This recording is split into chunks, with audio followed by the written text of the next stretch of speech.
एबे आमर रूम पाखक जाऊछु। आमर रूम मिली 403। लोकेशन तो बहुत बढ़िया। आगो को कौन अच्छी देखा जाउनी, खाली लाइट ही लाइट देखा जाउछि। तो फ्रंट रो माने बालकनी पटर व्यू होची एमितिका। एठी रोड जाइछि पाखा पाखी फुकेट आसिले किछि प्रॉब्लम हबनी, काई बहुत सारा इंडियन होटल अछि। खाइबार तो खास करी किछि प्रॉब्लम नाही। आ बुला बुली तो सब पैकेज नै जिवे, मस्त एन्जॉय करिवे। एटा म एबे रूम को एंट्री कली। हमको जो रूम मिली एई रूम म आपन देखै दउछि। रूम रो व्यू टा एटा देखि परथिबे। बैग पत्र आमे सब एमती पकेछि। एटा होछि बेड, जोडा 3 जण कंफर्टेबल आराम से सोई परिबे। एठो होछि कबोर्ड, जा किछि रखि परिबे आपन जिंस। मु केतो हां ए तारो कोन कोन देइछि। पासपोर्ट मनी किछ रखि परिबे। अच्छा लॉकर भी देइछि।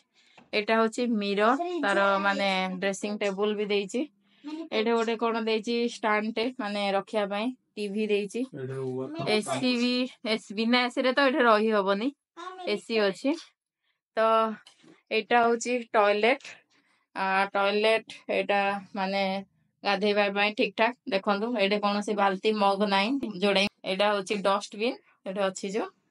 आउ एटा होछि बालकनी रो व्यू, माने रूम रो बाहरिला परे एठो गोटे बालकनी देछि, जहा कि कपड़ा पत्र आपनर एई जो ओदा कपड़ा किछि भी सुखेई परिबे। एटा होछि बालकनी टा। बसी गिरी चेयर पड़ीछि एठी। चेयर टेबल सब किछि पड़ीछि। बसी की माने मजा नहीं परिबे। एटा बालकनी फ्रंट रे भी आ गोटे होटल अछि। तो एटा होछि पतंग मेन रोड रे गाड़ी जाउछि। बालकनी रो व्यू मेन रोड देखि परिबे। 7-11 अछि।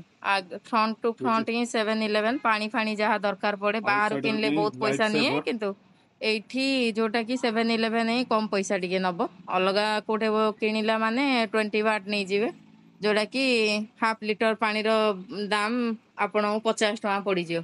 तो बेटर कि एठी 42-43 वाट रे आपन 6 लिटर बड़ डब्बा आमे सब सेया नेकी पळे आसु।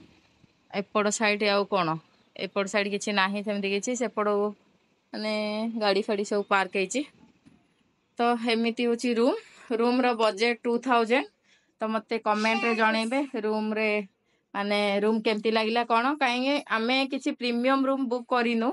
एबे आसी हेलानी टाइम 8टा, पुणी सकाळ 7टा वालू पैकेज अछि, जोडा कि जाई बुलियाओ बाहरियो खाली रातिटा सोइबा पई। एटा रूम वाइज किछि खराब नै, काहे इंडिया रे एई सेम रूम एतिकी सब फैसिलिटी थिबो बुक करला माने मो अलगा जगह जो बुलिया को जाए माने कंपेयर टू सेडे 3000-2500 एमती मन इच्छा रेट नियंदी।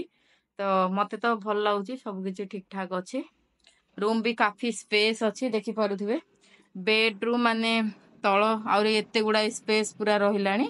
रूम बहुत बड़ रूम ହେଇछि। तो एते सब भल अछि।